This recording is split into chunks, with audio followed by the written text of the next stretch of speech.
Live, local, late breaking. This is Newswatch 12 this morning.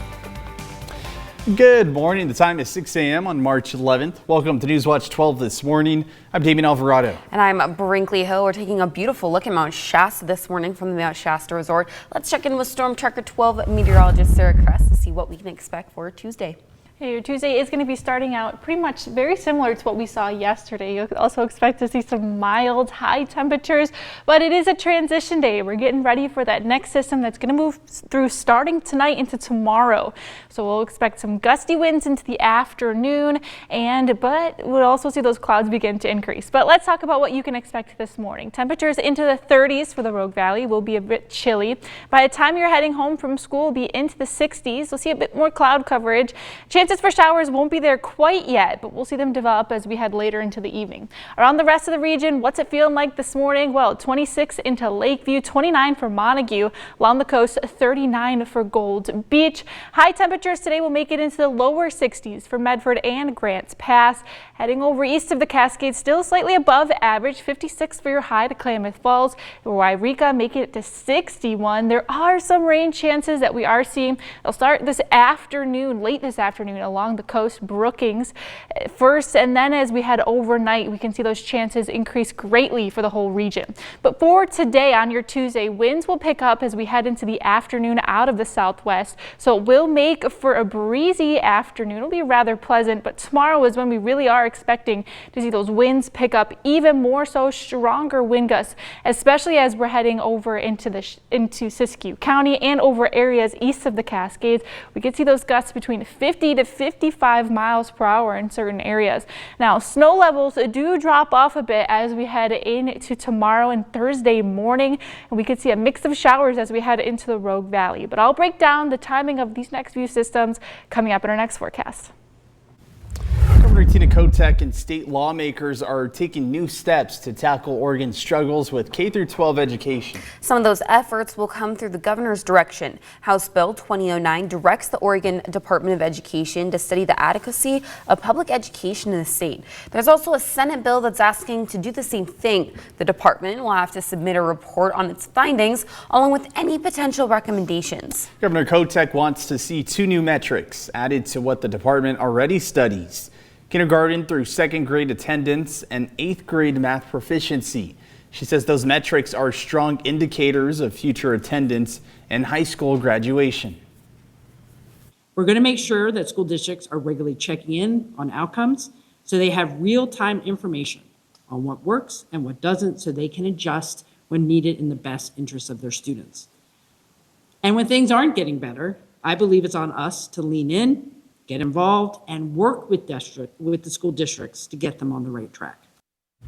On the nation's report card released in January, Oregon 8th graders were 4 points below the national average in math.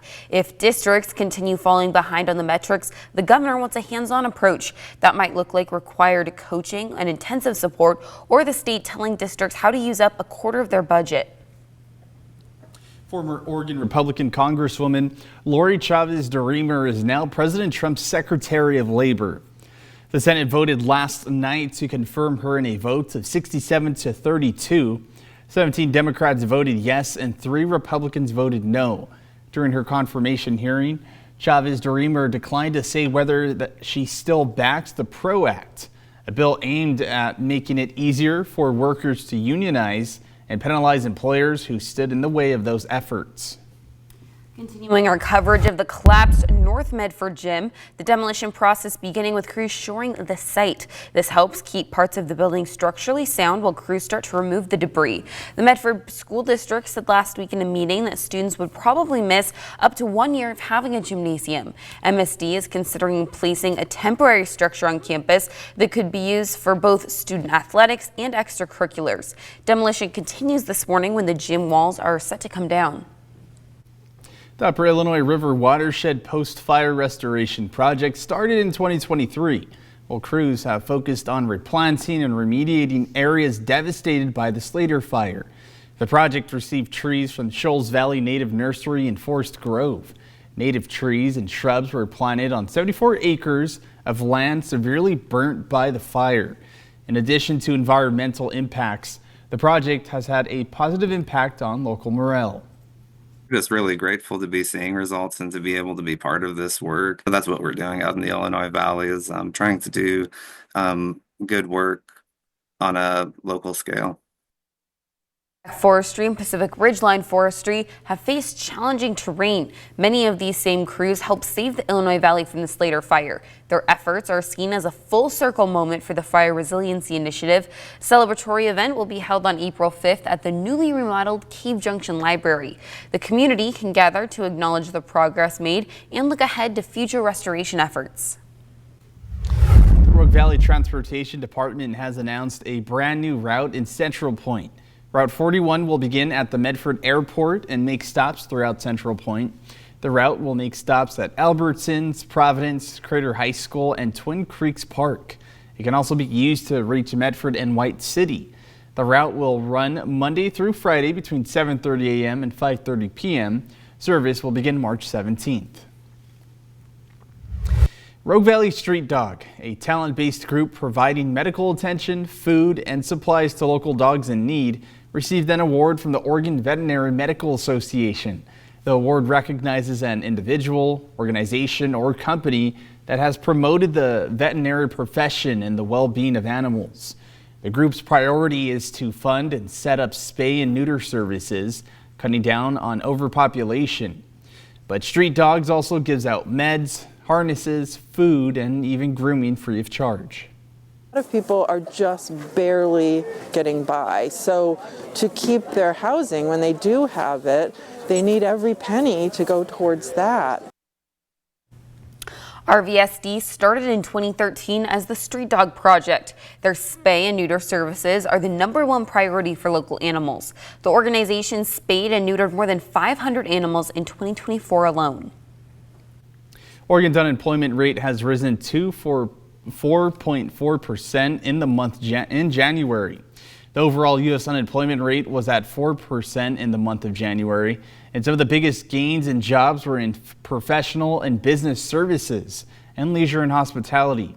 In 3 years, healthcare and social assistance was by far the fastest growing area of Oregon's economy. The O&A Providence strike was taken into account as 1,300 workers were counted as employed but not at work. Renovations and upgrades are currently planned for the Jackson Park in West Medford. The city's Parks, Recreation, and Facilities Department is applying for a state grant of up to $1 million. Those funds will help support renovations to put in a splash pad, new picnic area, and a dog park. The overall estimated cost of this project is $2.3 million. Onto a scam alert. The Curry County Sheriff's Office warning residents of a phone scam. The group, called Citizens of Our Country, is using the Sheriff's Office phone number to pose as police, telling people they have a warrant for their arrest. The group is demanding money so that the victims can avoid that arrest. The Sheriff's Office say they would never ask for money. If you get a weird call, report it to dispatch and verify any of the information. Klamath County judge sentenced Richard Travis Carlson to 3 consecutive life sentences without the possibility of parole. He was found guilty of sex crimes against children who are all under the age of 12. Each sentence represents an identified victim. It's one of the longest sentences in Oregon history for sex crimes. Carlson is serving his sentence in the Oregon Department of Corrections. This morning, a burglary suspect is on the loose in Klamath Falls and their accomplice is in jail. 2 burglaries happened earlier this month, one at Rise Market and the other at Tyler's Texas Barbecue. 35-year-old Christopher Garrison was arrested, booked, and then released at Klamath County Jail. Police are asking for the public's help in finding the second suspect. Anyone with information related to the burglaries is being asked to call Klamath Falls Police Department. And with one left in tax season, a program is providing tax help to low-income taxpayers for free. They help communities that face struggles such as language barriers and those who can't otherwise afford a tax service. All of this work is done by volunteers. The program is seeing a high retention rate. It's the ability to make a difference for people, to help out people. Taxes are very complex and very confusing for a lot of folks. The program helps hundreds in Jackson County each year, and tax filers receive more than $500,000 in tax refunds. To learn more about the Volunteer Income Tax Assistance Program, you can head to our website, ktrv.com.